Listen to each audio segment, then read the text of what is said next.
മത്തങ്ങ, മുരിങ്ങയുടെ ഇല, പിന്നെ മല്ലിയുടെ ഇല, ക്യാരറ്റ്, പച്ചക്കറി സാധനം എന്ത് കൊടുത്താലും അരിഞ്ഞിട്ട് കൊടുത്താൽ പുള്ളി തിന്നോളും. അത് പല്ലുണ്ടെങ്കിലും ഇല്ലെങ്കിലും പുള്ളി അത് കടിച്ചു പോലെ തിന്നു. മോണക്ക് അത്ര അര, അതാണ് കടിച്ചപ്പോൾ പോലെ കൈ കീറിപ്പോയില്ല. മോണക്കല്ല അരവെള്ളമാണ്. പല്ലില്ല സാധനത്തിന്. ആ കടിച്ചെങ്കിലും നമ്മുടെ കൈ ഇതായി കളഞ്ഞു. ഉടുമ്പിനെ പോലെ ഉടുമ്പിനൊന്നും പല്ലില്ലല്ലോ, വിഴുങ്ങില്ല. അത് തന്നെ സാധനം, വിഷമില്ല സാധനത്തിന്. അതൊക്കെ കടിച്ചപ്പോൾ തന്നെ ഞാൻ ഡോക്ടറെ അടുത്ത് പറഞ്ഞ് ഈ പല്ലിയുടെ അനത്തിൽപ്പെട്ടതാണ്, അതിന് വിഷമില്ല, അതുകൊണ്ട് ഇഞ്ചക്ഷൻ ഒന്നും എടുക്കണ്ടെന്ന് പറഞ്ഞു. ഇഞ്ചക്ഷൻ എടുത്തില്ല. അപ്പോൾ അതിനെ കടിച്ചിട്ട് ഇപ്പോൾ ഒരു 2 കൊല്ലമായി. നമുക്ക് വേറെ പ്രശ്നങ്ങളൊന്നും ഉണ്ടായില്ല. അത് പൊറുക്കുകയും ചെയ്തു. പിടിയിൽ ആൾ സൈലൻ്റാണ്. ഇവിടെ കിടക്കണ്ടെന്ന് പോലും അറിയില്ല. അഴിച്ചു വിട്ട് കഴിഞ്ഞാൽ ഓട്ടം ഭയങ്കര, ഉടുമ്പ് ഓടുന്നേക്കാൾ സ്പീഡിൽ ഓടും. ഒരു ദിവസം പുള്ളി അഴിഞ്ഞു പോയിട്ട് ഞങ്ങൾ 5 പേരോട് പിടിച്ചെടുത്ത്.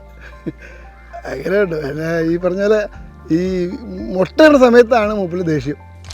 ആ ഗർഭിണി ആയിരിക്കുന്ന സമയത്ത് ആ ആണിനെ പിടിച്ച കുഴപ്പമില്ല, ആണ് ഉപദ്രവിക്കില്ല. ആ ചുമപ്പാണ്, ആ നീലയും പച്ചയും പെണ്ണ്. ഇപ്പോൾ രണ്ടിനും വയറ് ഒരുപാട് ഇതായിട്ട് തന്നെ ഉണ്ട്. ഒരു ഡിസംബർ മാസമൊക്കെ ആകുമ്പോഴത്തേനും മുട്ടയിടും.